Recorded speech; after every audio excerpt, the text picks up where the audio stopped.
মঙ্গলবার ত্রিপুরায় তৃণমূলের অফিস ভাঙচুর করা হয়। প্রতিবাদে দলনেত্রী মমতা বন্দ্যোপাধ্যায়ের নির্দেশে বুধবার এ রাজ্যে শাসক দলের 6 সদস্যের প্রতিনিধি দল সেখানে পৌঁছন। প্রতিনিধি দলে ছিলেন কুণাল ঘোষ, সায়নী ঘোষ, সুদীপ রাহা, প্রতিমা মণ্ডল, বীরবাহা হাঁসদা ও সুস্মিতা দে। কিন্তু বিমানবন্দরে পৌঁছতেই তাদের ঘিরে ফেলে পুলিশ। এরপরে রাজ্য প্রশাসনের বিরুদ্ধে অসহযোগিতার অভিযোগ তুলে মহারাজা বীর বিক্রম বিমানবন্দরে অবস্থানে বসেন প্রতিনিধি দলের সদস্যরা। এমনকি ঘটনাস্থলে যাওয়ার জন্য ভাড়া করা গাড়িও আগে থেকে অন্যত্র পাঠিয়ে দেয় পুলিশ।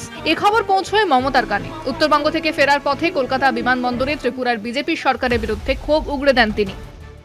वो लोग बहुत देर इंतजार किया, उसका बाद मैं फ्लाइट में चढ़ने का पहले बता दिया कि तुम लोग पैदल में जाना शुरू करो। बाइक में भी जाने की कोशिश किया था, हमारा वर्कर बाइक ले आया था, लेकिन वो भी अलाउ नहीं किया। तो मैंने बोला पैदल में चलो, तो पैदल में जाना शुरू किया। अगर वो भी नहीं करने देगा, जाने देगा, तो मैं खुद जाऊंगी। हम देखते हैं कितना उसका ऑडासिटी है। মমতার হুঁশিয়ারির পরেই নড়েচড়ে বসে ত্রিপুরা প্রশাসন। পুলিশের ঘেরাটোপে তৃণমূলের প্রতিনিধি দলকে পৌঁছে দেওয়া হয় পার্টি অফিসে। সেখান থেকে রাজ্য পুলিশের সদর দফতরে গিয়ে ডিজির সঙ্গে দেখা করে বিস্তারিত অভিযোগ করেন কুণালরা। আমাদের পার্টি অফিসে ভাঙচুর যেভাবে করেছে সেটা আমাদের প্রতিনিধি দল ডিজিকে বলেছে এবং তারা পরিষ্কারভাবে তার আমরা একটা নির্দিষ্ট, কারণ গতকাল তো হামলা হয়েছে, ক্রমশ আরো ছবি আরো ভিডিও আসছে, তো আমরা আজকে বৈঠকটি সেরে গেলাম। আমাদের নেতৃত্ব বলেছেন এদের বিরুদ্ধে ব্যবস্থা নিতে হবে।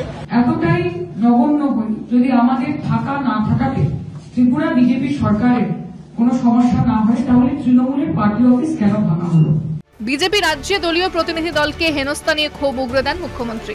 নিশানা করেন কেন্দ্রীয় স্বরাষ্ট্রমন্ত্রী অমিত শাহকে। ये पूरा अमित शाह का खेल है। उन्होंने तो एक्टिंग प्राइम मिनिस्टर का मामले काम करते हैं, but prime minister knows everything. I am sorry to say we can request the prime minister, don't trust Amit Shah always. एक दिन वो आपका बड़ा मिर्जाफर हो जाएगा। এর আগেও ত্রিপুরায় গিয়ে বাধার সম্মুখীন হয়েছিলেন তৃণমূলের 2 সাংসদ অভিষেক বন্দ্যোপাধ্যায় ও সায়নী ঘোষ। এবারও তারই পুনরাবৃত্তি। কলকাতা টিভি।